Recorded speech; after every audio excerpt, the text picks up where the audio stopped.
नमस्कार। कार्यक्रम ख़ास मुलाकात में आपका बहुत बहुत स्वागत है।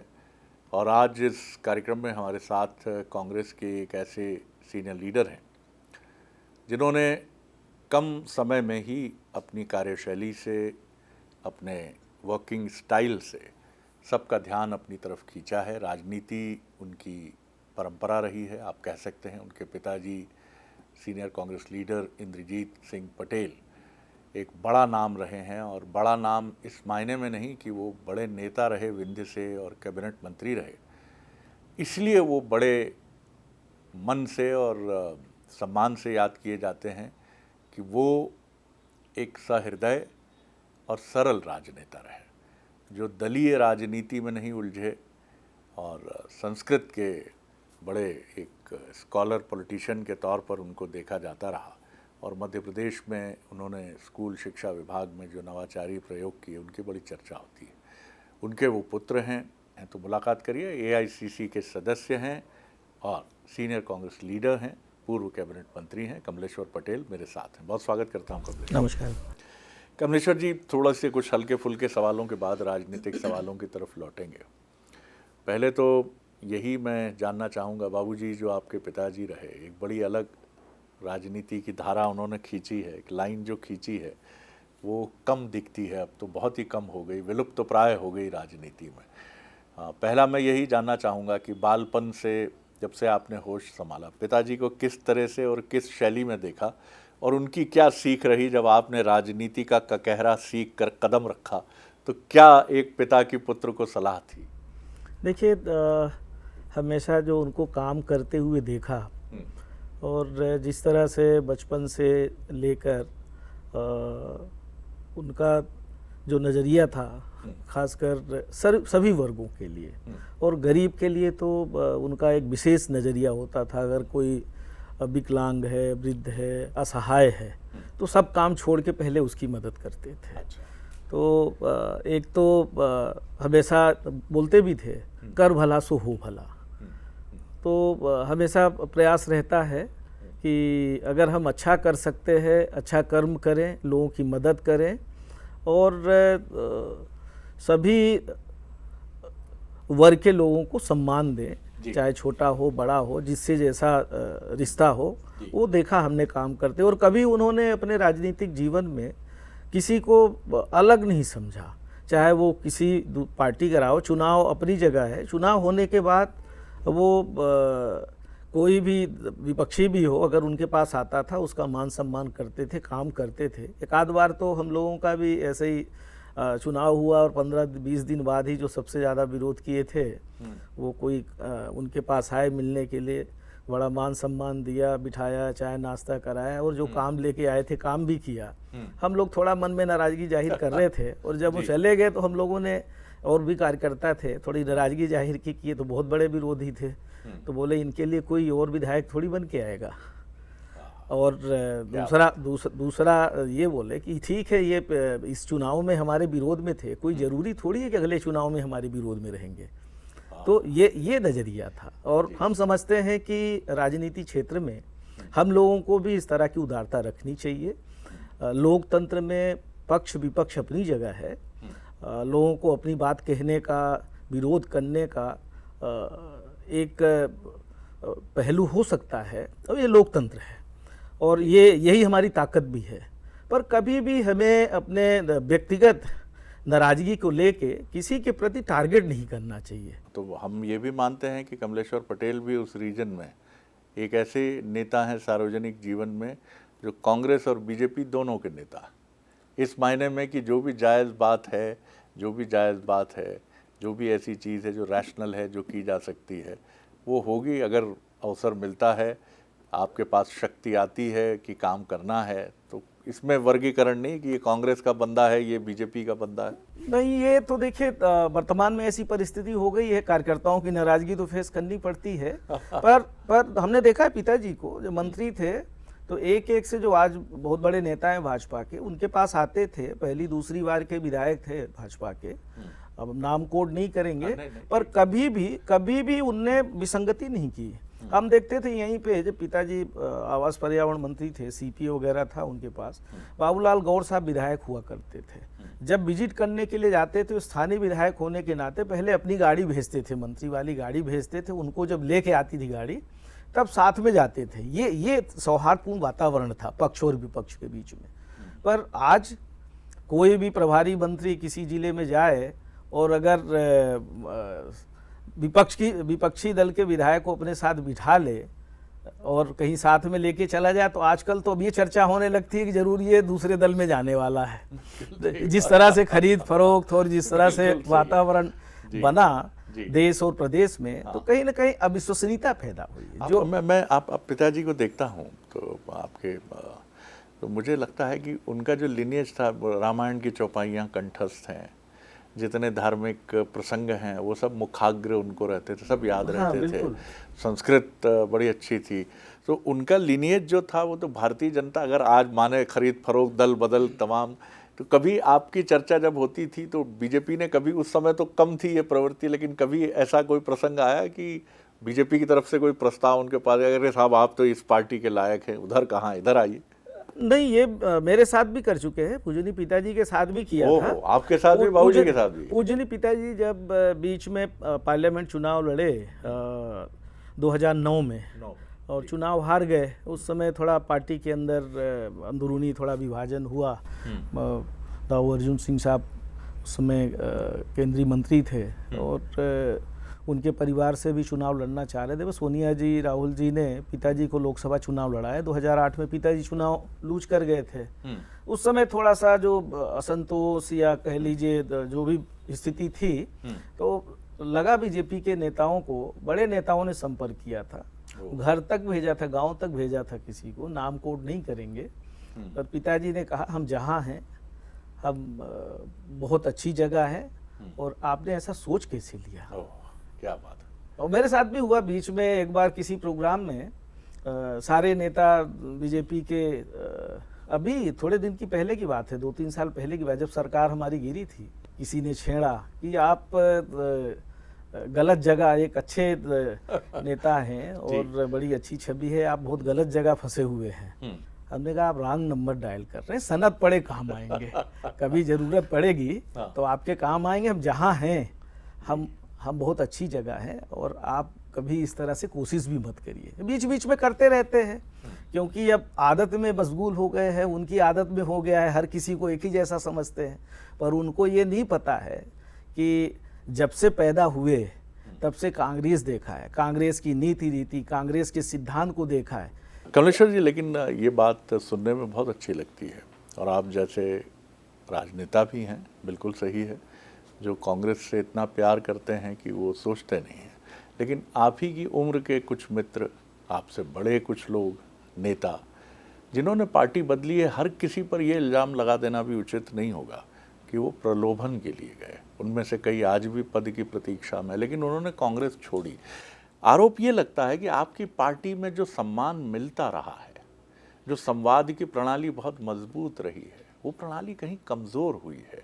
अब लोग उपेक्षा में, ये हमने पहले भी देखा, इतिहास में भी देखा है, मुगलों के समय भी देखा कि जरा सी उपेक्षा हुई किसी, इसका भी ध्यान रखना बहुत ज़रूरी है क्योंकि कई लोग इसलिए नहीं गए हैं, उनका कहना है कि साहब हमारी उपेक्षा होती है कांग्रेस में। देखिए, अगर कांग्रेस पार्टी ने हमें संगठन में महत्वपूर्ण पद दिए, ऑल इंडिया यूथ कांग्रेस के सेक्रेटरी भी बनाया, जनरल सेक्रेटरी बनाया, AICC सेक्रेटरी बनाया, प्रदेश कांग्रेस कमेटी में महामंत्री उपाध्यक्ष भी बनाया, 2 बार विधायक बनाया, कैबिनेट मिनिस्टर भी बनाया, पंचायत ग्रामीण विकास विभाग दिया।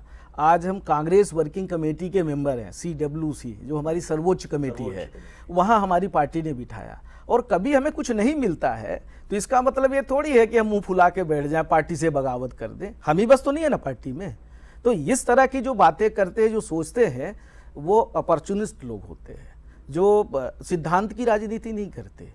एक पद होता है और कई लोग बनना चाहते हैं तो एक को ही मिलेगा ना, तो इसका मतलब ये थोड़ी हुआ कि एक को मिल गया तो हम ही सबसे होशियार हैं, दूसरा तो होशियार है ही नहीं। तो इस तरह की जो सोच रखते हैं, हम समझते हैं कि वो जल्दबाजी में निर्णय लेते हैं और इस तरह का निर्णय लेने वाले कभी भी अपने साथ भी हम कहते हैं वो अन्याय करते हैं। वो अपने साथ भी जो है थोड़े समय के लिए संतुष्ट हो सकते। दो ही दलों की राजनीति है मध्य प्रदेश में, बाइपोलर पॉलिटिक्स है। आप हमेशा मुकाबले में दिखते हैं। हम लोग बार बार विश्लेषण में अपने ये बात करते हैं कि कांग्रेस मुकाबले में है। चुनाव के समय 2-3 महीने पहले आप फेवरेट होते हैं, सब विश्लेषण में ये बात आती है कि आप सरकार बना सकते हैं। फिर 1 महीने पहले से खबरें आने शुरू होती हैं कि कांग्रेस में कुछ गड़बड़ हो रही, थक रही है कांग्रेस। फिर आपकी पहली सूची आती है, फिर ये बात जोर पकड़ती है, बहुत अच्छा है, बहुत अच्छे टिकट दिए। दूसरी सूची से हर निराश किया, ना ना ना, अब तो संभावना कम है। क्या आप मानते हैं कि आपके अंदर की जो संरचना है, जिसको हम लोग गुटबाजी बोलते हैं, मीडिया या बीजेपी, ये गुटबाजी है या आपकी ज़्यादा आज़ादी है अंदर बोलने की, नेताओं के सम्मान की प्रणाली है कि आप जीत के पास आकर भी दूसरे रास्ते पे चले जाते हैं? बिल्कुल शरद जी, हम इस बात से सहमत हैं कि हम लोगों ने कई बार गलतियां की हैं और उन गलतियों की वजह से जनता हमारे साथ है, जनता चाहती है कि बदलाव हो। पर हमने कई जगह लास्ट इलेक्शन में हम इलेक्शन कमेटी, जो स्टेट की स्क्रीनिंग कमेटी थी, उसमें भी मेंबर थे और हमने नज़दीक से देखा है कि कई जगह जो है ना विसंगतियां थी। हम कास्ट इक्वेशन के हिसाब से किसी पार्लियामेंट में एक भी ओबीसी नहीं दिया या कहीं एक भी ब्राह्मण नहीं दिया। ये जो सामाजिक संरचना है, हमें उसके अनुरूप भी डिसीजन लेना चाहिए। तो जैसा आपने कहा कि नेताओं ने अपने प्रभुत्व के हिसाब से गोटियां बिछा ली और उसका दुष्परिणाम ये रहा कि रिजल्ट सही नहीं आया। तो कहीं ना कहीं ये विसंगतियां रही हैं, पर तो मुझे लगता है कि बहुत सारी विसंगतियां जो टिकट डिस्ट्रीब्यूशन में पर्सनल लाइकिंग डिसलाइकिंग हो जाती थी, उससे कहीं ना कहीं रोकथाम होगी। और जब सही अच्छे लोगों का चयन होगा, हम सारी बातों को ध्यान में रख के चयन करेंगे, तो जो विसंगतियां पिछले चुनावों में रही है वो उसका कहीं ना कहीं हमें सुधार भी दिखेगा और परिणाम में भी आशाजनक परिणाम भी आएंगे। तो हमारे वरिष्ठ लोग हैं, वरिष्ठों का हम सब सम्मान करते हैं, पर कहीं ना कहीं हम सबको, क्योंकि समय के हिसाब से परिवर्तन होता रहता है, वरिष्ठ और वरिष्ठ होते हैं, कनिष्ठ वरिष्ठ में आते हैं, तो ये परिवर्तन की एक प्रक्रिया है। तो हम सबको भी उसमें उस ढांचे में ढलने की एक प्रक्रिया में जो है ना, हम सबको भी उसमें ढल जाना चाहिए, उसमें उसके हिसाब से आगे बढ़ना चाहिए। आपने बहुत अच्छी बात की, लेकिन क्या आपकी पार्टी में नेता ये नहीं सोच पाते हैं? मैं राजस्थान से शुरू करूं, मैं वहाँ भी गया तो मैंने महसूस किया, जब आपकी सरकार थी तो सरकार के काम से ज़्यादा चर्चा ये होती थी कि सचिन पायलट और अशोक जी के बीच में संबंध अच्छे नहीं। छत्तीसगढ़ सघनता से आना जाना था जब सरकार थी आपकी 2023 के पहले तक। वहाँ मैं यही सुनता था कि अब टीएस बाबा का नंबर आने वाला है, भूपेश जी जाने वाले हैं, काम की चर्चा नहीं होती थी। मध्य प्रदेश में भी आप विपक्ष में हैं 2020 के बाद से, फिर 2003 से 2018 तक जब भी आप कोई मुद्दा उठाती है आपकी पार्टी, तो कहीं चर्चा ये हो जाएगी कि अजय सिंह जी का एक बयान चर्चा में आ जाएगा, गुटबाजी हमारे लिए बड़ा संकट है, कभी अरुण यादव जी का कोई बयान सामने आ जाएगा। और रिसेंटली जब ये सब चीज़ें चली जाती हैं तो अचानक दिग्विजय सिंह जी 2 महीने से कि मतभेद है, हरीश चौधरी जी आंख दिखा रहे हैं, तो कहीं आपको बार बार दिग्विजय सिंह जी को कहना पड़ता, पुत्रवत हैं जीतू पटवारी जी कहते हैं पिता हैं। ये मुद्दे क्यों बन रहे हैं? देखिए शरद जी, जो आप बात कर रहे हैं चेहरों की, कि जब सरकार होती है तो कि फला चेहरा होने वाला है, तो ये तो अभी बीजेपी में भी चल रहा है। भारतीय जनता पार्टी में अभी कैलाश विजयवर्गीय जी बिल्कुल तैयार बैठे हैं और भी कई लोग तैयार बैठे हुए, तो ये तो चलता रहता है कि कब कहाँ प्रतिस्पर्धा होती है। आपकी तरह बयानबाजी नहीं होती। अरे अभी क्या क्या नहीं बोल दिया कैलाश विजयवर्गीय जी ने, चिट्ठियां भी लिख दी और इंदौर को उपेक्षित कर रहे हैं। पता नहीं चिट्ठी मैंने लिखी है, अब आप यहाँ होते तो कह देते हाँ लिखी है, मैंने लिखी है, मैं नाराज हूँ, क्षुब्ध हूँ। तो देखिए, लोकतंत्र में इस तरह का जो है ना आपस में प्रतिस्पर्धा होनी चाहिए और पार्टी के अंदर हमारे लोकतंत्र है, पर कुछ बातें जो हमें पार्टी के अंदर करनी चाहिए वो हमें पार्टी के अंदर करनी चाहिए, उसको सार्वजनिक प्लेटफॉर्म पे कहने की आवश्यकता नहीं है। ये हम सबको मर्यादित तरीके से पालन करना चाहिए, चाहे हमारे वरिष्ठ हो और चाहे कनिष्ठ लोग हो, हम सब चाहे युवा लोग हो, क्योंकि हम युवा भी वरिष्ठों से ही सीखते हैं। तो हम सबको मर्यादा में रह के काम करने की आवश्यकता है, क्योंकि पार्टी की गाइडलाइन सबके लिए एक जैसी है और कहीं ना कहीं अगर हम कोई भी ऐसा काम करते हैं तो उसका पार्टी को खामियाजा उठाना पड़ता है, हमारे कार्यकर्ताओं का मनोबल टूटता है। और इस चीज़ से हम सबको कहीं ना कहीं बच के चलना चाहिए और संभल के बयान देना चाहिए। आपके समर्थक इसकी शिकायत करते हैं कि विंध्य रीजन का एक बड़ा चेहरा है कमलेश्वर पटेल, पूरे मध्य प्रदेश में ओबीसी लीडर का एक बड़ा चेहरा है कमलेश्वर पटेल, लेकिन उनको भी कंफर्टेबल नहीं रहने दिया जाता। उनके पीछे भी कहीं ना कहीं यही सब चीज़ें लगी रहती हैं। अब वो अपने पार्टी के फोरम के अंदर कहते हैं, बाहर तो नहीं कहते, वहाँ तो उनका अनुशासन का कवच बड़ा मजबूत है, अंदर वो बात कह देते हैं, उसकी कीमत चुकाते हैं। Is it true sir? देखिए, ऐसा है कि पार्टी के अंदर तो सच बोलना चाहिए। अगर हम इंटरनल मीटिंग में अगर हमारे वरिष्ठ नेता लोग बैठे हैं और अगर हमारा संवाद हो रहा है, पार्टी फोरम पे अगर कोई कमी बेसी है, वहाँ अगर हम डिस्कशन नहीं करेंगे तो फिर कहाँ करेंगे? तो वो बातें होनी चाहिए, पर वो बातें सड़क पे नहीं होनी चाहिए। और रही कि किसी को कोई कमज़ोर करने की कोशिश कर रहा है या पीछे पड़े हुए है, ये राजनीति में कोई नई बात नहीं है। ये आप बहुत पुराने जो है ना ज़माने से उठा लीजिए, चाहे सोलंकी जी के टाइम का दाऊ कुंवर अर्जुन सिंह जी का, चाहे शुक्ला बंधु का हो, बोरा जी के टाइम का हो, सिंधिया जी, माधव जी के राव जी के टाइम, माधव सिंधिया जी, तो ये हमेशा से रहा है, ये कोई नई बात नहीं है। आप कैसा करते हैं, आप किस तरह से लोगों के बीच में संवाद करते हैं, आपका क्या विजन है, आप पार्टी को लेके, आम जनता जनार्दन को लेके आपकी कैसी भावना है, उसके ऊपर डिपेंड करता है। कमलेश्वर जी, जब आप फेयर इलेक्शन न होने का आरोप लगाते हैं तो जनता के मन में ये बात हजम नहीं होती। वो ये कहती है आपका नैरेटिव क्या है, आपकी लीडरशिप क्या है, आपको क्यों बार बार ये कहने की ज़रूरत पड़ती है कि हमारी एकता में कोई संकट नहीं है, हम सब एक साथ हैं। इतनी बार अब आपके यहाँ ये बात कही जाती है कि व्यक्ति को लगता है कि दाल में कुछ काला है। आप क्या अपनी स्ट्रेंथ पर काम नहीं कर रहे हैं, बीजेपी की कमजोरियों को ढूंढने की कोशिश कर रहे हैं? देखिए, विपक्ष में हैं हम, और अगर सरकार गड़बड़ी कर रही है तो विपक्ष, हमारे नेता राहुल गांधी जी जिन जिन विषयों को उठाया और आज उठा रहे हैं, आज पूरा देश उसका समर्थन कर रहा है। आज आप देखिए, नीट जैसा पेपर लीक हो जाता है, 22 लाख बच्चों का भविष्य। इस बार जो एग्जाम्स हुआ है, री एग्जाम जो हुआ, उसमें हमारे सीधी, सिंगरौली, कई जगह हमने डेटा निकलवा, 2-2, 300 बच्चे अनुपस्थित रहे, गए ही नहीं, सेंटर ही नहीं गए। तो ये कहीं ना कहीं सरकार के प्रति जो परीक्षा प्रणाली है उसमें विश्वास खत्म हुआ।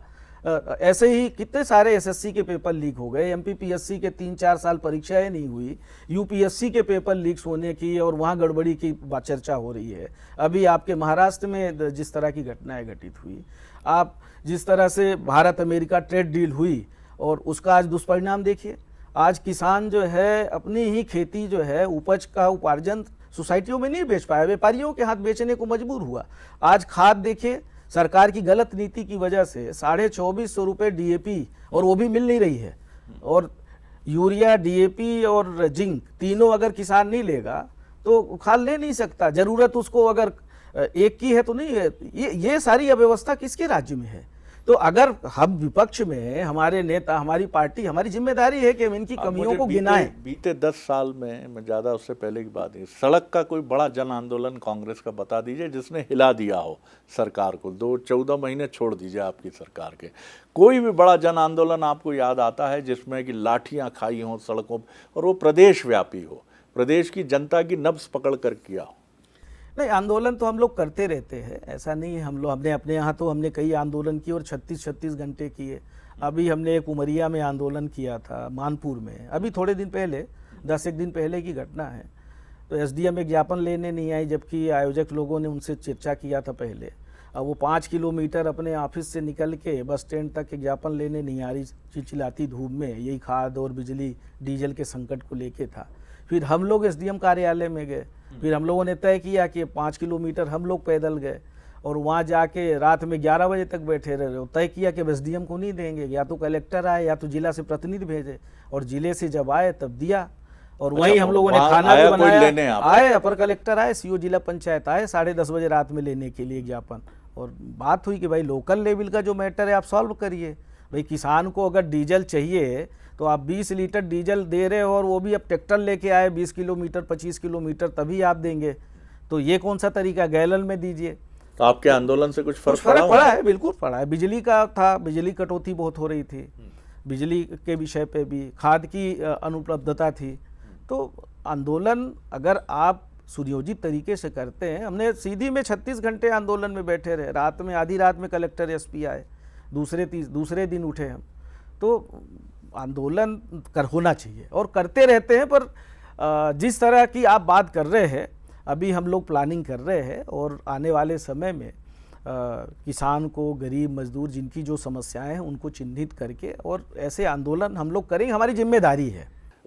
कांग्रेस को ये भूलना ही चाहिए कि क्या अतीत में था, क्या है, सब मिलजुल के आगे बढ़ें। पहला तो लक्ष्य यही होना चाहिए कि 2028 का चुनाव अच्छे से लड़ें। बिल्कुल, सब कोई मिल के अगर हम लड़ते हैं तो जीत सुनिश्चित है और प्रदेश की जनता भी यही चाहती है कि कांग्रेस पार्टी ही एक ऐसी पार्टी है जो हमें न्याय दिला सकती है। और कांग्रेस पार्टी की सरकार हमारी अगर 14 महीने की थी तो हम लोगों ने बहुत सारा काम किया। आर्थिक अव्यवस्था होने के बाद भी 27 लाख किसानों का कर्ज माफ़ी किया, 300 से बढ़ा के 600 पेंशन करने का काम किया था, इंदिरा गृह ज्योति में 100 रुपये 100 यूनिट बिजली देने का काम किया था, घरेलू बिजली 100 रुपये से ज़्यादा किसी के नहीं आता था, 10 हार्स पावर तक बिजली का बिल आधा करने का काम किया था, कन्या विवाह की राशि 51,000 का कर दिया था और एकल विवाह में भी अगर वो पात्र है, अपने घर से भी करता है तो भी देने का प्रावधान किया था। 1000 नवीन गौशालाएँ बनाई थी और 4,000 नवीन गौशाला बनाने की स्वीकृति दी थी दूसरे ईयर में। पर दुर्भाग्य है, आज जो कांग्रेस ने काम किया उसको इनने आगे इम्प्लीमेंट नहीं किया। आज बिजली के बढ़े हुए बिल आ रहे हैं, 1400, 1500 रुपये, 10 हज़ार रुपये बिजली के बिल घरेलू आ रहे हैं लोगों के। आय का जरिया बढ़ा नहीं, लोगों की आर्थिक ग्रोथ हुई नहीं और एक तरफ तबाही मचा के रखा है भारतीय जनता पार्टी की सरकार। हर वस्तु महंगी हो गई, सबके दाम 4 गुना बढ़ गए, गैस सिलेंडर देख ही रहे हैं क्या स्थिति है। तो आज भारतीय जनता पार्टी की सरकार में चाहे वो डीजल हो, पेट्रोल हो, गैस सिलेंडर हो या अन्य जो डेली उपयोगिता की वस्तुएं हैं, सभी महंगी हो गई हैं। लोगों का जीवन यापन दुर्भर हुआ है। ये बात सच है कि लाडली बहना का पैसा तो ये दे रहे हैं, अगर 1500 रुपये दे रहे हैं तो 15,000 रुपये प्रत्येक घर से जेब काटने का भी काम भारतीय जनता पार्टी की सरकार कर रही है।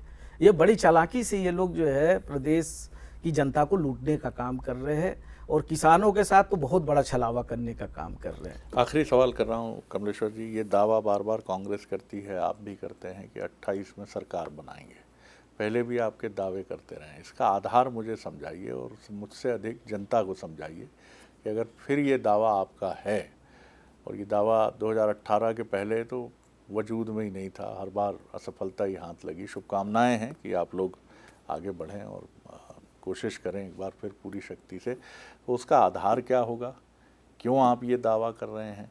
और अगर आप बीजेपी पे तमाम तरह के आरोप लगाते हैं, वो आपका अधिकार है विपक्ष के नाते, लेकिन आरोप से नहीं है, आरोप अपनी जगह है विपक्ष, लेकिन आपकी ताकत भी क्या है वो भी बताइए। देखिए, हम लोग संगठन पे निचली इकाई से लेके ऊपर तक कांग्रेस पार्टी, हमने जैसा कहा, हमारा शीर्ष नेतृत्व खुद मॉनिटरिंग कर रहा है और हम सारे लोग मिलके, उसमें कोई छोटा बड़ा नहीं है, हम लोग पोलिंग तक जाने का, ग्राम पंचायत स्तर तक जाके संगठन को मजबूत करने का काम कर रहे हैं और संगठन में हर वर्ग को जोड़ने के प्रयास कर रहे हैं। जो हमारी ताकत थी कांग्रेस पार्टी के साथ, हमेशा SC, ST, OBC, minority Congress party की ताकत थी। सामान्य वर्ग में भी लोग रहते थे, पर ये वर्ग हमारे साथ बहुतायत में था, उनके बीच में भी हम जा रहे हैं जो हमसे दूर हो गए। और जो भारतीय जनता पार्टी के लगभग 22 साल हो गए, 22 साल की जो भारतीय जनता पार्टी की सरकार की लूट खसोट है, जिस तरह से आज भ्रष्टाचार चरम सीमा पे है, जिस ऑफिस में आप जाइए बिना लिए दिए कोई काम नहीं होता, हर वर्ग परेशान है। तो इन सब विषयों को भी हम लोग पूरी तरह से चिन्हित करके, और बेरोजगारों का जो विषय है, रोजगार तो दिया नहीं, 29 लाख के आसपास पंजीकृत है रोजगार कार्यालय में युवा बेरोजगार, और एक तरफ सरकार डेली की हम इतने आउटसोर्स में कर दिए, तो आरक्षण अलग छीन लिया SC, ST का, OBC का। हर विषयों को हम लोग चिन्हित करके और हर सेक्टर के लोगों के संपर्क में जाएंगे, चर्चा करेंगे और हमारी पार्टी संगठन इसमें पूरी तन्मयता से काम करेंगे और आपस में तालमेल बिठा के। आज देखिए, महाकाल से लेके और भगवान श्री राम मंदिर अयोध्या तक लूट मची हुई है। इन सारे विषयों को भी हम लोग पूरी ताकत से उठाएंगे और चर्चा हो भी रही, आज पूरे देश में चर्चा है और विपक्ष इसको पूरी ताकत से उठा रहा है। तो विषय बहुत सारे हैं और हम लोग मिलके अपने नेता के मार्गदर्शन में प्रदेश में 100% अगली सरकार बनाएंगे। और इसलिए नहीं बनाएंगे, प्रदेश की जनता को, हर वर्ग को न्याय दिलाने के लिए सरकार दो बनाएंगे। प्रदेश में और नेता हैं आपके, युवा नेता जीतू पटवारी जी, उमंग सिंघार जी, उनके बारे में कुछ बोल दीजिए। नहीं, हमारे साथी हैं, अच्छा काम कर रहे हैं। एक प्रदेश अध्यक्ष है, एक नेता प्रतिपक्ष है, और हम सब एक हैं। हम सबका उद्देश्य सिर्फ एक ही है कि भारतीय जनता पार्टी का जो कुशासन है, जो उनका कुप्रबंधन है, जिस तरह से मध्य प्रदेश में अन्याय अत्याचार हो रहा है, हर वर्ग को परेशान करने का काम कर रहे हैं। अभी ट्रांसफ़र उद्योग चल रहा था थोड़े दिन पहले तक, अभी आदिवासी भाइयों के साथ तो इतना बड़ा अन्याय हो रहा है सरस जी। हमारे सिगरौली ज़िले में समझ लीजिए कि हज़ारों हेक्टेयर ज़मीन आदिवासी भाई, और कम से कम 5-6 लाख पेड़ तो काटे जा चुके हैं। और आए दिन वहाँ इस तरह से पूरा ऐसा लगता है लोकतंत्र है ही नहीं। मुआवजा दिया नहीं, उनकी पूरी तरह से बन खाली करा रहे, जल जंगल ज़मीन पे जिनका हमेशा अधिकार रहता था आदिवासी भाइयों का, खाली करा रहे। छतरपुर पन्ना वाली घटना आप देख ही रहे हैं। इस तरह से कई उनको पट्टे नहीं दिए जा रहे। एक तरफ उनको 5 डिसमिल का पट्टा नहीं दे रहे, दूसरी तरफ बड़े बड़े उद्योगपतियों को हजारों हेक्टेयर जमीन 1 रुपए में दे रहे। ये कौन सा नियम है जी? कमलेश्वर जी, बहुत धन्यवाद इस बातचीत के लिए। नमस्कार। और आपकी भावी राजनीतिक यात्रा के लिए, और जो दावा आप कर रहे हैं, हम हमेशा यही अपेक्षा रखते हैं कि 2 ही राजनीतिक दल हैं मध्य प्रदेश में, और दोनों बड़ी मजबूती से लड़ें। ये तो सही बात है कि जनता के मन को जो जीतेगा वही अपनी सरकार बनाने में कामयाब होगा, लेकिन लड़ाई बड़ी मजबूत होनी चाहिए, बहुत नज़दीकी होनी चाहिए। और लोकतंत्र में यही जनता भी अपेक्षा रखती है कि दोनों राजनीतिक दल इस तरह से सामने आएँ उसके, कि उसके मन में भी ये बात हो कि हाँ, किसे चुना जाए। बहुत धन्यवाद। ये थे कमलेश्वर पटेल, सीनियर लीडर, युवा नेता कांग्रेस के। ख़ास मुलाकात में इतना ही। अगली बार एक और ख़ास शख्सियत से मुलाकात आपकी कराएंगे। इजाज़त दीजिए। नमस्कार।